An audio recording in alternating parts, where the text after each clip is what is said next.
So we're here in lockdown central, hiding from the coronavirus because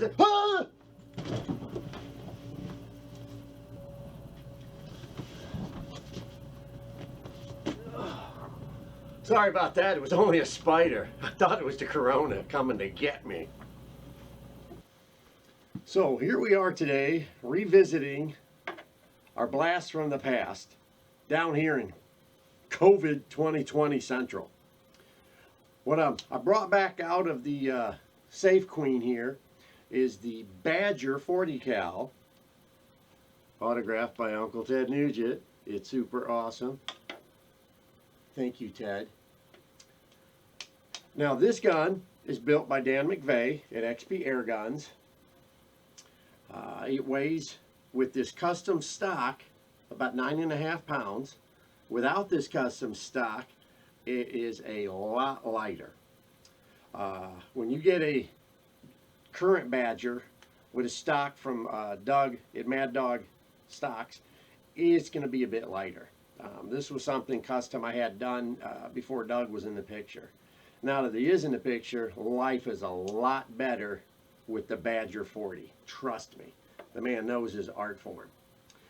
The gun itself is about 45 inches from top to bottom, or left to right.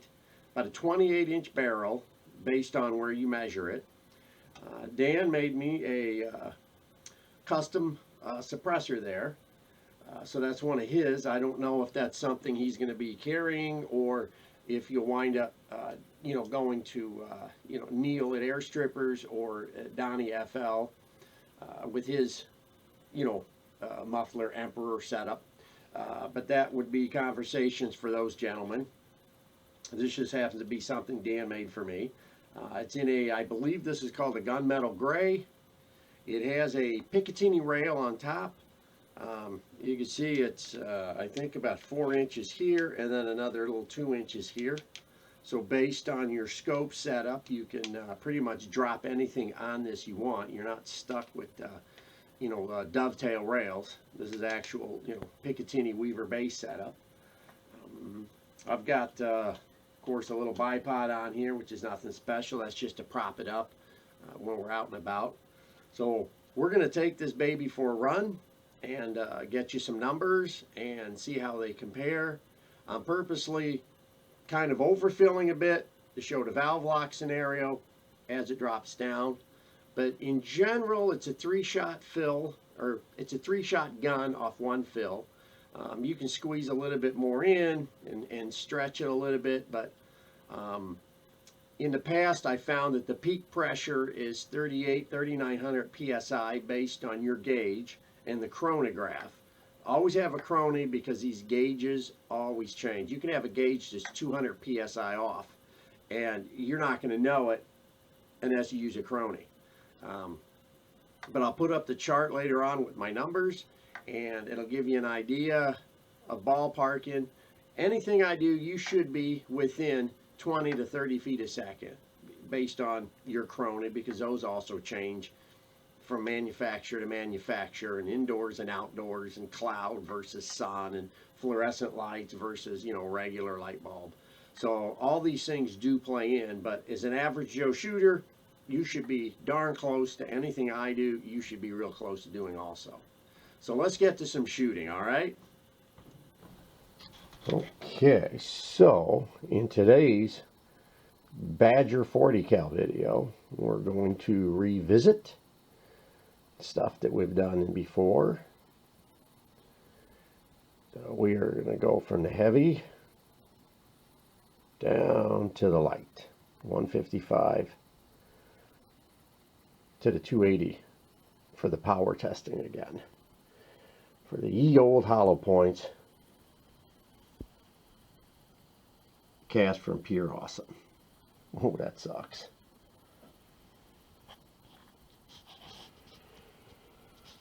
All right, let's do some shooting.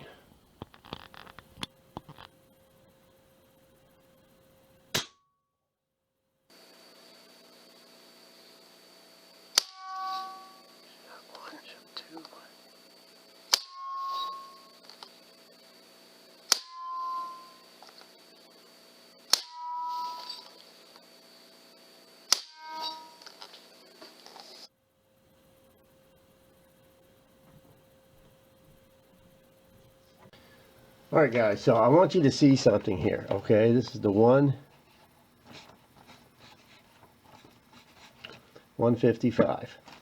Now, this was the first shot right here, okay, dead center. As you can see, that was getting valve lock. We were over the peak fill pressure. It looks like the peak is going to be around 3,900, not 4,000. So this was in the 700s. Soon as we got the second shot was in the 37s. This is where the speed picked up. You can see the other 4 shots popped right here. Okay, it's a ½ inch center to center. All right, so overfill slow, and then the 900s fast. Okay, this is what we want. We want this, not this. And that has to do with barrel twist, the amount of air, the speed, the friction, everything involved.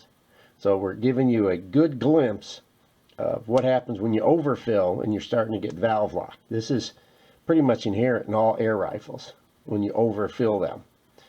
Not enough spring and hammer pressure to overcome the air pressure to force the valve in. But the 155.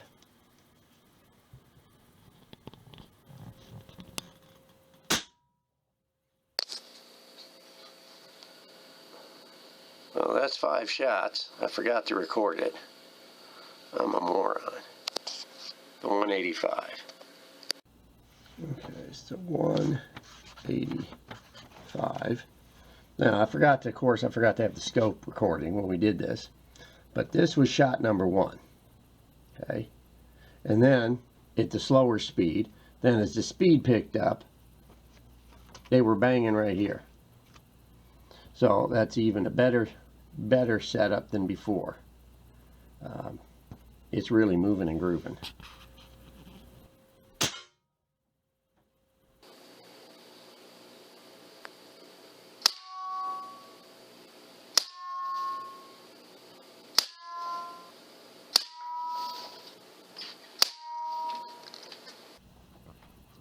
So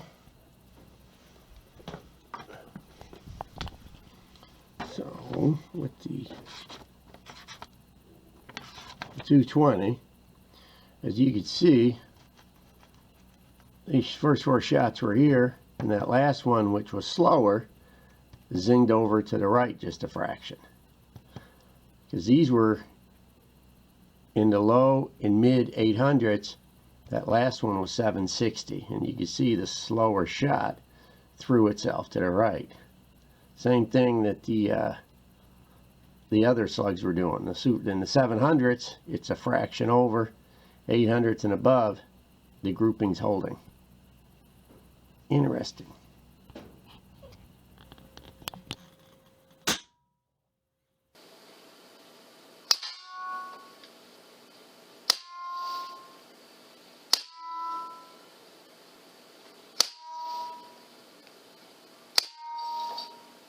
Okay, this is the 255. See, the first 3 shots were more or less dead center. Then as the pressure dropped and the bullet speed dropped, they moved upwards just a fraction.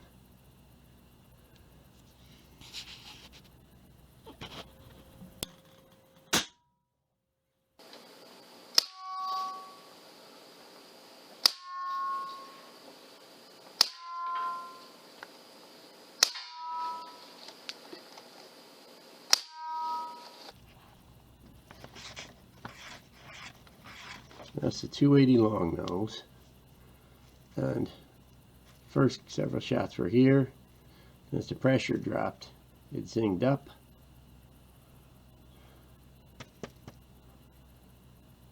That is a powerful slug.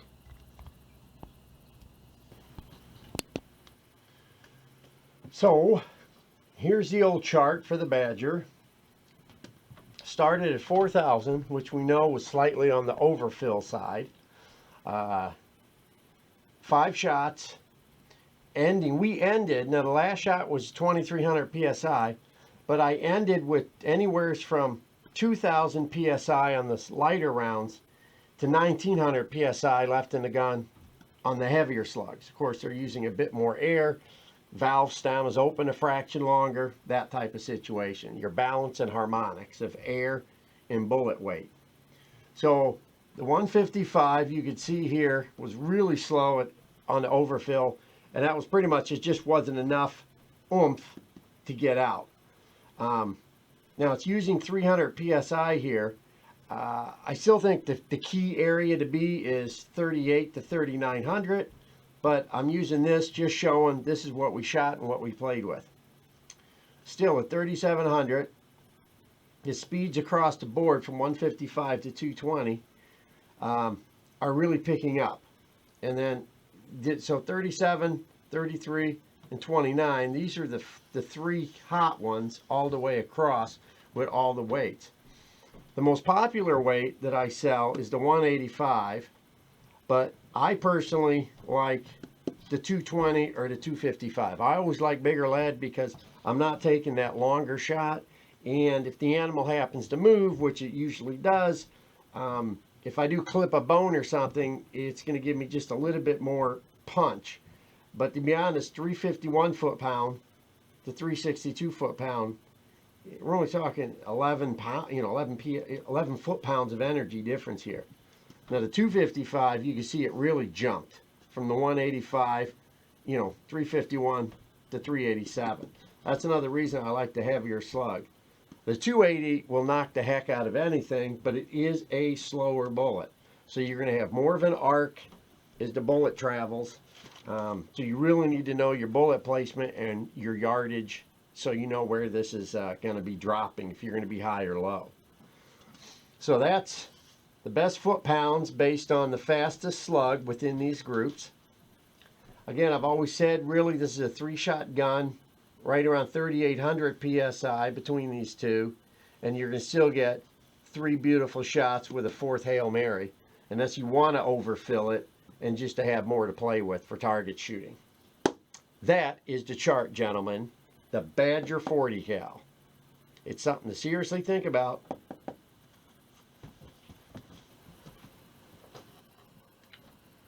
So, gentlemen, in conclusion of the Badger 2.0 video, it's still pretty badass. It really kicks a lot of tail.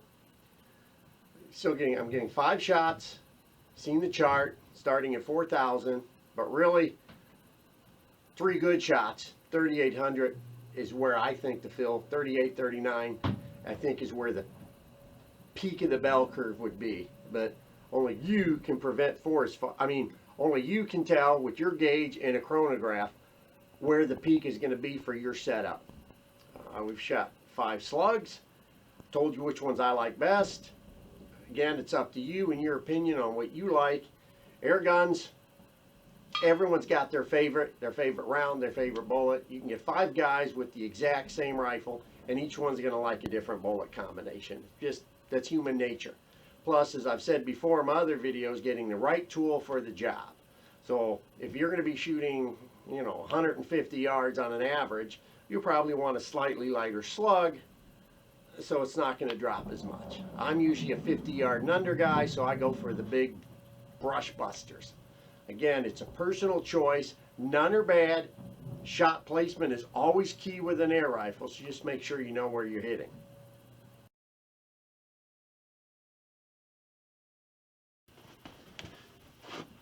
All right, ballistic gel time, gentlemen. Let's shoot us some Bill Cosby Jello brand gelatin, or as we like to say, let's slip at the hot Cosby. Ballistic gel time.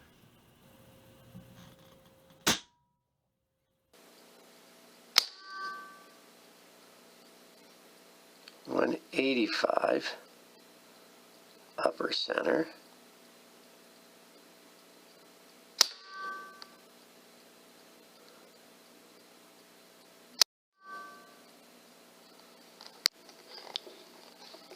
Now flip the block. This is the 255 upper left.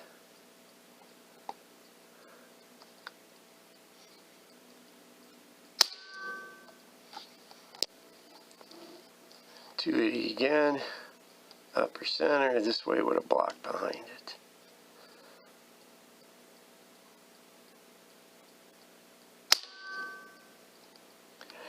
I didn't hear any chains rattling. Alrighty, so this is the 255, about 6 inches. This is the 185, I believe around 8 inches. And this is the 220, which is 10 inches. Just some great penetration and great mushrooming. We'll dig these babies out. And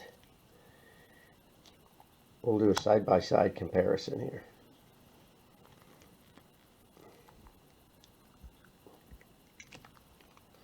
I've got to melt all my blocks down. They're pretty much, they've all got bullets in them. Oh man, it's like being at the dentist. Yeah. Come on, there we go. All right. We'll come right back to this in a second. Okay, so we're going to try to keep the reflection off of this.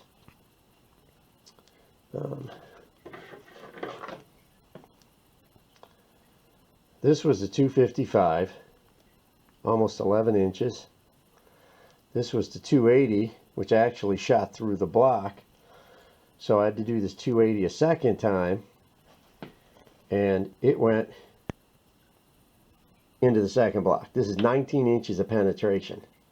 That is, you know, it's a long nose hollow point, so it's going to be punching through. That's pretty good. Alright, there's the mushroom, guys. You see them two little ones are just almost flattened out like nickels. The 220, again, the 220 and the 255 are the most prominent for me. But you see the 280, it mushroomed a bit, but it's still, here's the distance it went through, the penetration. That's what we're looking at. Only you can make up your mind on what you think is best. And you saw the ballistic gel. We punched through. All the slugs did a great job. That long nose 280, of course, that just went all the way through. That's in a class by itself anytime you've got a long nose. But still, for me, the 220 or the 255 was the top notch. But like I said before, the 185 is my #1 selling slug. So again, personal choice, what you're looking for.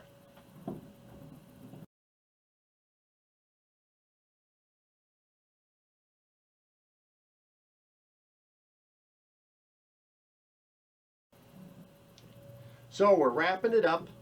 We've showed you everything I can. We've showed you the ballistics. We've showed you the gel test. You've got your speeds. You've got your numbers. You got the picture of the chart. It's going to be up to you to figure out what's going to be the best for you to go out and play with. I want to thank Daniel McVeigh. Thank you very much. Doug Russell at Mad Dog Stocks. Thank you very much. Go to Doug's website. You can see different options and what's available for the Badger. I'll have that in the link down below. Again, if you, whatever the suppressor is that you decide to work with, they're all good. Again, it's up to you, personal choices on who makes the best of what. Like I said, I've demoed all of them, and each one is excellent. It's up to you on what you want to deal with. So with that, Mr. Hollow Point 2.0 Coronavirus out. Hello, Mo. You better come right over. You're missing one of the biggest things of your life.